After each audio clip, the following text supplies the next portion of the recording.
I'm Todd Park. I'm the Chief Technology Officer of HHS. The first thing you should know about me is that my job title is a giant red herring. I do not run technology at HHS. I was actually recruited for a position that they recently created about 20 months ago to be an entrepreneur in residence. And that actually was the phrase that really got me interested, because when they first called me, I was wondering why they called me, because I'd never worked in government before. I know nothing about government. But they said, actually, we are calling you on purpose because you're an entrepreneur, and we want to create an entrepreneur in residence position. And your job is to be 100% focused on being a change agent, to create and lead major new projects at HHS that help HHS harness the power of data technology innovation to improve health. At which point, we moved from here, which is an incredibly lovely place. It's so wonderful to be here today. And I'm doing my tour duty in DC. And what I'll tell you, and this may be shocking to you, but it is not hyperbole, is that the last 20 months have been the most entrepreneurial experience of my life by a significant margin. At the root of it, HHS is thinking very entrepreneurially about how to spur entrepreneurship. And that's what I'd like to talk about today. So I would submit to you that right here, right now, there's never been a better moment to be a healthcare innovator in American history. Why is this? It's because two mega trends, which I've been waiting for personally since I was a small child, are finally locking in epic form and scale. The first is massive incentive change, which has begun, which we'll talk about. And the second is information liberation, which is also locking in multiple exciting respects. Collectively, new incentives and information liberation equal rocket fuel for innovation, rocket fuel for entrepreneurs, rocket fuel for change in American healthcare. So let's talk about each of these trends. The first is new incentives. Have you heard about meaningful use? Who here has not heard about meaningful use? Okay, so for those of you that haven't heard about, make a very long story short, as part of the Recovery Act, there's a sub-act called the High-Tech Act. Essentially, it authorizes Medicare and Medicaid to pay bonuses of $44,000 to $63,000 per doc, or $2 million per hospital, for the adoption and meaningful use of electronic health records. This is very, very exciting for multiple reasons. It's a giant impetus toward the adoption and use of electronic health records. It's very exciting as well because it doesn't actually pay you just for buying the technology and showing Medicare the receipt. You actually have to use it in ways that improve care. And the standard for what that means, improving care, has been defined through a very open public process. Initially, it's capturing the right data about patients and sharing it. It's moving to then clinical process improvement and then finally to improved outcomes. And this is fantastic. But it's just an appetizer. It is absolutely not the main event. The main event, which is actually not broadly known, shockingly, even in healthcare, but it's becoming more broadly known, hopefully, is the Affordable Care Act and what it's doing to change how providers will be paid in America. I would submit to you that if you really want the health system to change, if you want to actually optimize quality, efficiency, and health, you have to change how we pay for healthcare. Does everyone in the room know how we pay for healthcare today? Well, for those of you who don't, the way we pay for healthcare, the way we've always paid for healthcare is by the yard, right? By the piece. We pay per physician visit. We pay per hospital stay. We pay per surgery. So what do you get? The rule of the market is you get what you pay for. We get rapidly escalating volumes of doctor visits, surgeries, and hospital stays. So far from our system being dysfunctional, I would argue it's functioning perfectly. It's delivering exactly what society wants it to do, as signaled by payment.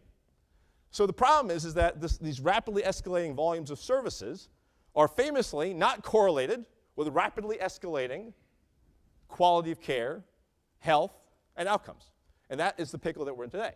So the thing the Affordable Care Act does, which I believe is the single most important feature of the whole law, is it actually authorizes, directs, and funds Medicare, the biggest payer in the country, to shift how it pays from pay for volume to pay for value, to pay for health, to pay for quality. Unless this happens, innovations that improve quality and efficiency are never going to take hold. Because if you actually introduce an innovation in today's healthcare system that improves quality, that helps people stay healthy, prevents them from being readmitted to the hospital, prevents them from being in the ER, that's actually a negative business case for the healthcare system. It can't really adopt that because it loses money by doing so.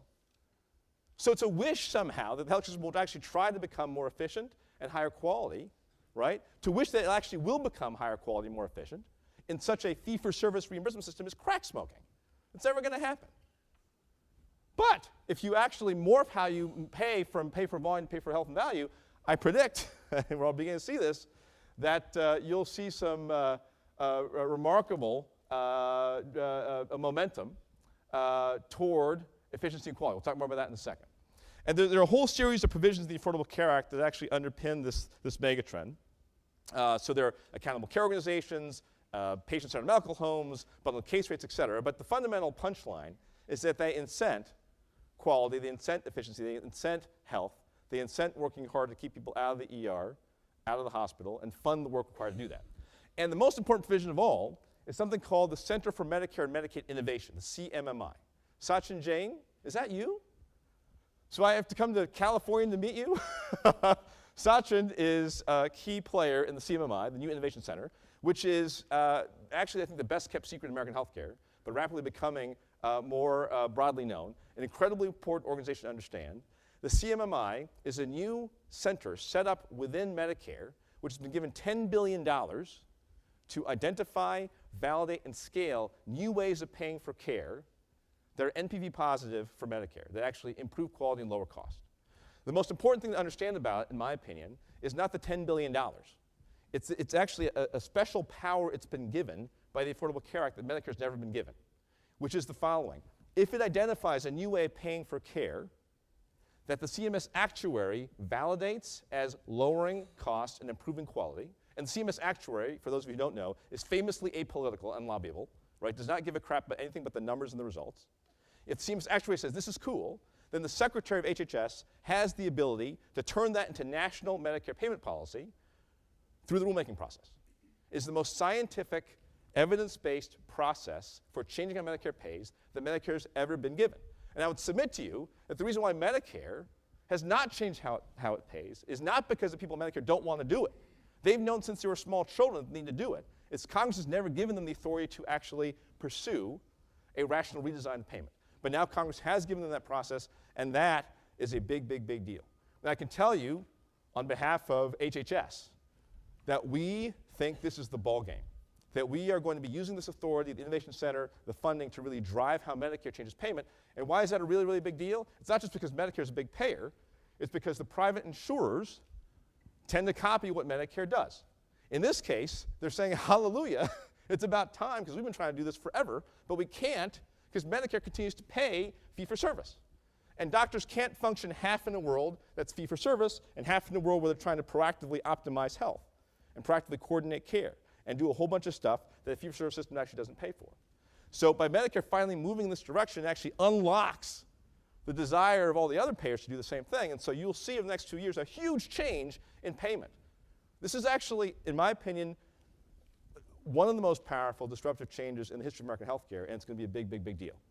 So why is this mother's milk for innovation? Well, if you actually think about the new kinds of care delivery systems that have to arise, as you think about how an industry has to morph from a mindset where it's essentially optimizing throughput and seeing as many people as possible to one where it's actually proactively monitoring the health of its population and its patients, understanding what care people have gotten, identifying gaps in care, filling those gaps, coordinating with other providers, keeping people out of the ER of the hospital. I mean, that's a very, very big shift to go from fee-for-service, essentially table turn, throughput maximizing operations to proactive population health maximizing operations. The great news here for innovators and entrepreneurs is that that's a huge opportunity. That's a huge opportunity because actually to do the kinds of things I just said requires a whole bunch of muscles that doctors and hospitals don't have today. The ability to actually aggregate data, mine it, identify gaps in care. The ability to actually do decision support so you do the stitch in time that saves the ER visit. The ability to actually coordinate, integrate care across lots of different providers. The ability to extend the reach of the physician outside the walls of the physician's office into the home and in other settings. The ability to engage consumers, to get them engaged in their care, help them stay compliant with their meds, potentially using some of the tools and insights from the previous two presentations.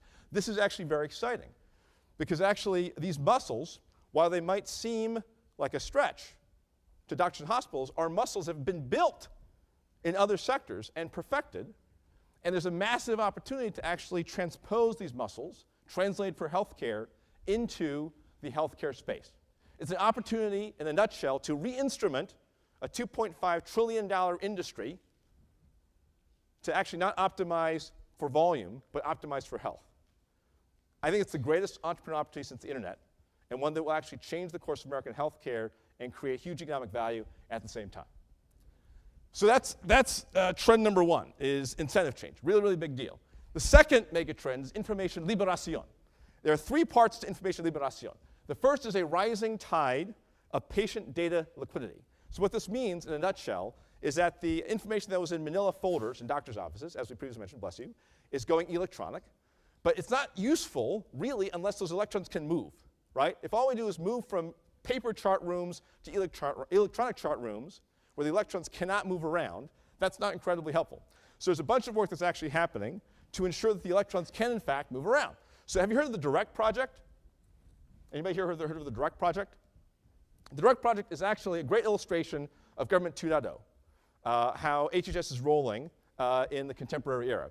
So this is actually a very interesting story. So there was a hearing, a public hearing, where a doctor testified in front of a committee and said, look, I've got this problem. I have an electronic health record. I have a patient I want to send to another doctor who has an electronic health record. In fact, we both have the same electronic health record from the same company. How do I get this patient's record from me to the doctor, the other doctor? And he said, actually, literally, the only way I could figure out how to do this was to print it out and fax it. So she would type it into her EHR. He said, but of course, this is insane. So he actually ended up emailing it, at which point the committee had a heart attack because he broke 3 laws in the process. And he said, look, I understand that was bad, but look, I know you guys are thinking all these fancy thoughts. Can you just help me with this fundamental problem? How do I get the record from me to her? And so he said, well, we can help you with that problem. But instead of actually appointing a blue ribbon commission of government eggheads to think really hard about in a conference room, we actually did the opposite. We challenged the country to come up with the answer. So we announced that we were convening a collaborative called the DIRECT Project Collaborative. We created a wiki space and a series of public meetings where anyone could come together, anybody could come together, and join the collaborative to solve the problem. Over 60 private sector companies came together to solve the problem, including people who were blood enemies of each other. But because the government was providing a neutral, honest broker convening ground, they actually agreed to work together. Within less than 90 days, they came up with a spec for secure healthcare email, simple and brilliant. A few months later, they had it in production. And now, over 70 companies, I believe, representing over 90% of the electronic health record marketplace, have committed to implement direct email this year. This is all basically within a year this happened, with actually microscopic government investment, just convening the industry to come up with an answer super quickly, and one that actually is producing very practical results. A second project I just want to talk about is called Blue Button. Have you heard of Blue Button? Blue Button is another very simple project that we actually launched relatively recently. And it turns out that the Veterans Administration, Medicare, and the Department of Defense are 3 of the largest repositories of personal health information in the world. Medicare has records of claims payment for 47 million seniors, and the VA and DoD deliver health care directly to several million people, veterans and members of the military. So Blue Button is a capability where essentially we gave each Medicare beneficiary, veteran, and member of the military the ability to download the copy electronically of their own data. So you can go to a website, authenticate yourself, and hit a blue button, that's what it looks like right there, and download a copy of your information. This took us about 17 lines of code. It was very easy to do, but it's actually become a really big deal because in the private sector, this is not necessarily common. The ability to actually download a copy of your own information and then move it wherever you want is not common. In fact, we had, after we deployed this in beta in October, we had private sector folks call us and say, was that legal for you to do? Isn't it a HIPAA violation to actually give a patient a copy of their own information electronically? We said, dude, we're the US government. If it were illegal, we probably wouldn't have done it. But it illustrates the level of confusion about this. And so more and more private sector folks are actually now doing this. And we've actually not marketed this at all. But since October of last year, actually now 300,000 unique users have downloaded a copy of their own data and are uploading it to personal health records, and other applications are being built to actually suck up this data and make it useful. So rising tide of health data liquidity, because that's very important to feed the instruments that will help doctors and hospitals understand what the hell is going on, coordinate care, and do the stitch in time that will save the ER visit or the hospital admission. A second component of information liberation is market transparency. What defines a market?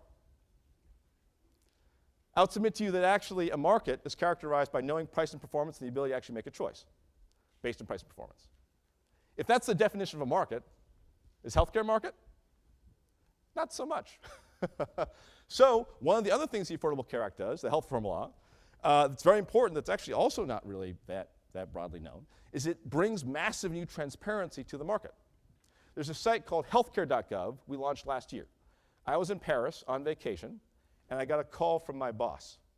And he said, Todd, the White House just called. They want you to lead the building of a site called healthcare.gov. It's supposed to have every single private and public insurance plan in America on it, and it has to be built in 60 days. I said, Bill, what? He said, but feel free to work on it after you come back from vacation. And I said, Bill, I should have started working on it 6 months ago. But long story short, we pulled together a team of folks, and we pulled the site together. And it's the first site that actually compiles every private and public insurance plan in America, benefit information. October, we added pricing information, so you can compare them against each other. There have been other sites, like ehealthinsurance.com, that have a subset of the data, but those are voluntary sites, because only HHS, only the government can actually say if you're an insurer, you're required by law to actually disclose your products, pricing, and benefits. And so that's why we were able to create this comprehensive inventory. On the provider side, the government's actually been compiling for some time now hospital, nursing home quality data. We're actually now going to be compiling physician quality data, all through a very open public process, talking with docs, consumers, experts, et cetera, and publishing that data as well as deepening our hospital compare and other modality quality data to, again, bring more transparency into the healthcare provider marketplace. And the final component of information liberation I want to talk about is the Health Data Initiative. Have you heard about the Health Data Initiative? This is amazing, actually. It's interesting because this is a group of healthcare folks who are actually very sophisticated, very, very smart, who are building companies, running actually major provider institutions. And a lot of what I've been talking about is actually not stuff you've heard about. And this is what I've been telling people in DC. I said, look, all the policy in the world isn't going to help anybody if nobody knows it's there. If the policies we're trying to actually implement to help spur innovation are not known by the innovators, that's not very helpful. So it's great to have a chance to connect with you today. And actually, I'd love to brainstorm further about opportunities to carry the message further. So the Health Data Initiative is actually a really big deal. And to make a long story short, the gist of it is, are you familiar with NOAA, the National Oceanic and Atmospheric Administration? So NOAA collects, it turns out, virtually all weather data in the United States. And it turns out that it does something very interesting with this data, which is it chooses to publish all of it online in machine-readable format, downloadable by anybody for free without intellectual property constraint.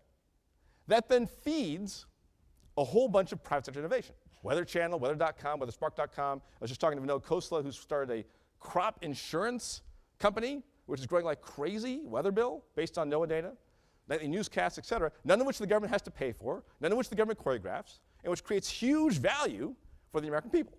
So we said, that's awesome, and the government's actually run this play previously with GPS data, right, by releasing that, which then spawned tons of innovation, financial data, which spawned tons of innovation. So we said, let's run that play for health data. And as an experiment, last March, we pulled together a small meeting of about 45 innovators, a mix of healthcare rock stars and tech rock stars like Don Berwick and Tim O'Reilly.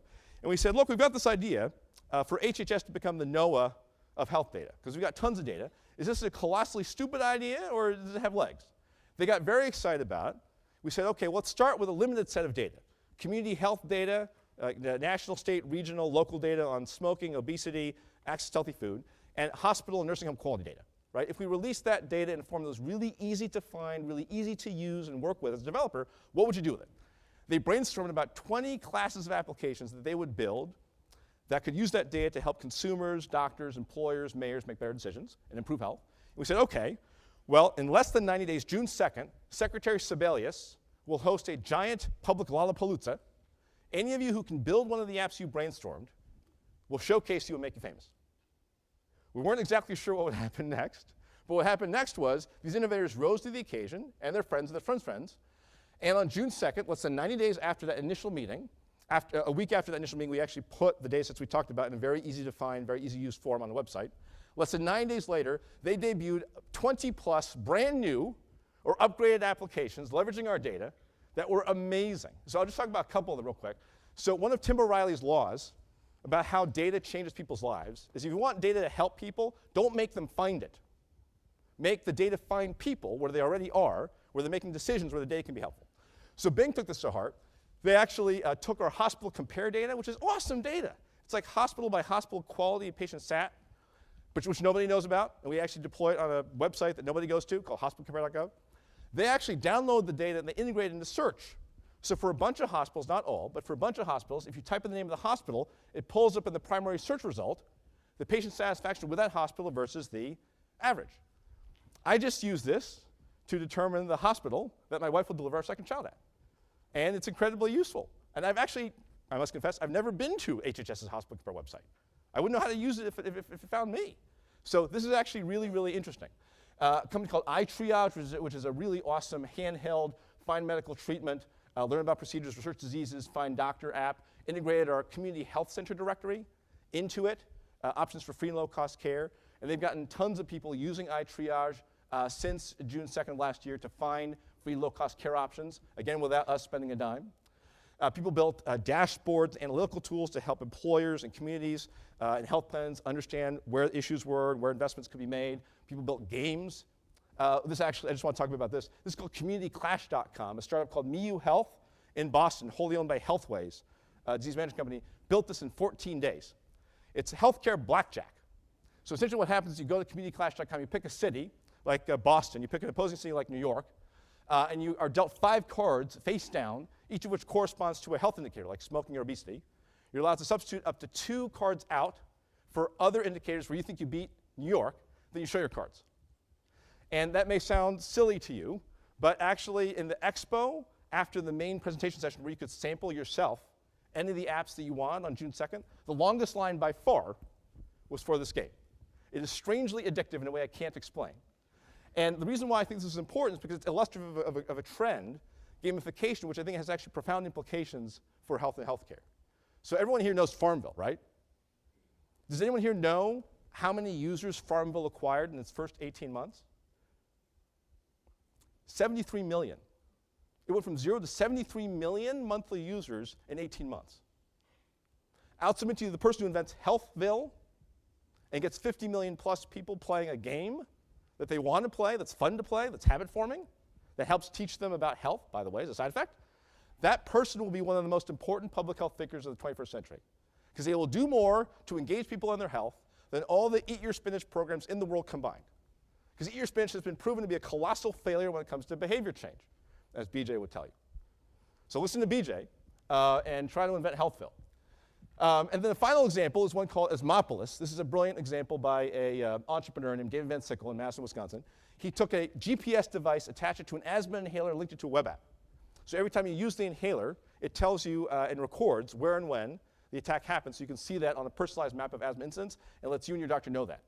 There is a study that's about to come out on Asmopolis that showed that in the target population, it cut the rate of uncontrolled asthma in half.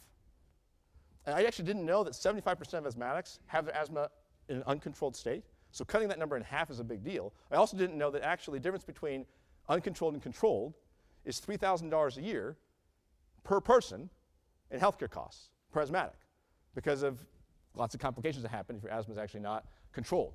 So that's a very, very interesting breakthrough. And there are these new provider organizations forming under the mechanisms that Medicare is rolling out to help incent quality and health. They're very interested in adopting Asmopolis to try to bend the curve on cost and quality. So the best thing about all of that, I have to wrap up quickly, is that the government actually didn't do crap. Yeah? Right? All the government did was take a bunch of data, make it really easy to find and use, and promote it to the right innovators, and then they did the rest. In less than 90 days, they turned it into a whole panoply of really cool apps that people are using, and that are helpful, and that can help grow businesses. Imagine if the government issued an RFP for any of those apps. And we can't say hello in 90 days, let alone actually get something like that to happen. And so this is a wonderful example of a public-private sector ecosystem that can drive a lot of value. So the long story short on HDI, on health data initiatives, that we're all in. We're going crazy. We're publishing everything that moves. We've greatly expanded the aperture, so it's not just community health and provider quality data, but essentially a whole bunch of data. Because if you think about HHS, it's Medicare, Medicaid, the FDA, the NIH, the CDC, et cetera. Tons and tons, literally billions of dollars of data that taxpayers have already paid for that we're now liberating. We're not actually freeing it up if it violates privacy or trade secrets, but everything else we're actually publishing. I could talk all day long about all the data sets, but I won't because I don't have any time. But actually, to make it easy, if you go to healthdata.gov It's a one-stop shop for all our free data and APIs. And we're adding to it more and more every day. There's a ton on there. My favorite tweet, because I monitor the Twitter stream pretty rigorously, is from an entrepreneur in Cincinnati, Ohio. His tweet tag was health entrepreneur in Cincinnati, something like that. And he actually said, looking at healthdata.gov, feel like a kid in a candy store, which I just love, because hopefully that's the feeling all of you will have when you check it out. And there's also a forum, so if you don't like a data set, think it could be improved, or see a data set that you would like to put on here that you know about HHS, just let us know. We're monitoring that constantly and would love to hear from you. And beyond just publishing the data, we're engaged in an extensive marketing campaign to publicize the fact that data exists. So we're doing a bunch of things like challenges. If you go to health2challenge.org, this is run by a partner of ours, Health 2.0, where any government agency, company, or individual can issue a public challenge for the best app that does X, like the best app that engages kids with health data, so on and so forth. 21 of these have been issued to date. They're very, very exciting. We're also doing codathons. Y'all know what codathon is? So it's where basically hackers get together over a weekend and build something awesome. So we're actually doing that as well. Do I have time for, I don't have time. No time. OK. Well, this is a picture of one such codathon output, which I will not talk about, which is really cool. Dang it. Anyway, but real stuff is coming out of these things. And more importantly, frankly, the codathons and challenges are recruiting a whole new class of innovators into healthcare that haven't gotten involved before. There's only one thing I learned as an entrepreneur in my prior life that's actually a replicable lesson, company to company, which is this simple fact. If you get the best people, you win. If you don't, you lose. You may not actually lose immediately, but it's just a matter of time before you do. The same thing is true of ecosystems. If healthcare recruits the best entrepreneurs on the planet, it will transform. We will invent our way out of our healthcare problem. And so what we're doing, the reason why I'm here today is it's not because I like listening to myself talk. It's because there's this incredible opportunity to talk to the best innovators in healthcare and get you even more excited about doubling down, jumping in, taking advantage of incentive change, information liberation to change the world. And the final point I'll make is that at the end of the day, HHS doesn't want to actually control or drive this health data ecosystem, right? We just want to be a happy data sugar daddy and a cheerleader and a facilitator. But the whole point of this health data ecosystem and this broader health innovation ecosystem is for it to be decentralized, grassroots, and out of control, completely out of control. In fact, the more out of control, the better. The latest exhibit in this is going to be something we're calling our Health Data Initiative Forum, which we're holding on June 9th. I wanted to call it the Health Data Palooza. Institute of Medicine said we can't call it that. We have to call it something more formal. I said, fine, call it the Health Data Initiative Forum, but it's Health Data Palooza. And what's happening is we actually, for our second anniversary of our Health Data Initiative specifically, we said we would like companies to come exhibit and talk about solutions they've actually built that leverage in part our data and mash it up with other data and other capabilities to help consumers make better decisions, help employers promote health and wellness, and reduce cost, help doctors deliver better care, help health systems transmogrify into accountable care organizations, help mayors make better investments, et cetera. So we had about 40 spots that we had. We were hoping to get 40. We ended up getting over 70 applications. They were all incredibly good. And even after we applied our second test, which is not only does it deliver concrete value, it also must have a sustainable business model. It can't be a concept car that has no prayer of actually ever reaching anybody and helping anyone. It's got to be something with a sustainable, scalable business model that can actually serve people and scale to serve more and more people. Even after we applied that test, we couldn't really narrow it down. So we're actually now doing a series of American Idol-style virtual auditions where people are pitching a committee on their innovation. We're narrowing it down to 40. I'm Paula Abdul. I love everybody. Everyone's phenomenal and fabulous. My colleague Greg Downing, Simon Cowell, saying, you suck, that's terrible. But actually, it's hard to say that because, frankly, they're awesome. And so we're narrowing it down to 40 who will be showcased at the Health Data Initiative Forum on June 9th. I can't actually give away their punchlines, but what they've done is absurd. And that's why I'm so bullish about healthcare right now. It's not because I've been sitting in my office in DC thinking really positive thoughts to myself. It's because I've spent a lot of time in the last 6 months talking to hundreds of healthcare innovators, most of whom you've never heard of, who've already built stuff at the intersection of these two trends that is awesome. Stuff that collectively is going to transform the healthcare system. A lot of it will not work, but a lot of it will, and stuff that works will scale with the aid of these two mega trends, and we are going to invent our way out of our healthcare problem. American ingenuity will carry the day. And at the end of the day, HHS's role, this is my big message, we are not here to transform the healthcare system. We're not here to be the innovator, right? You're going to actually transform the healthcare system. You're going to be the innovator. Our role is to simply be a catalyst and a supporter, to do everything we can to fan the flames of these trends and to help weaponize American entrepreneurs and innovators to transform healthcare at a speed and with a ferocity that I think will stun the world. And I'm already seeing it begin, and it's the most inspiring thing. So thank you so much for hearing me out. Thanks, Todd.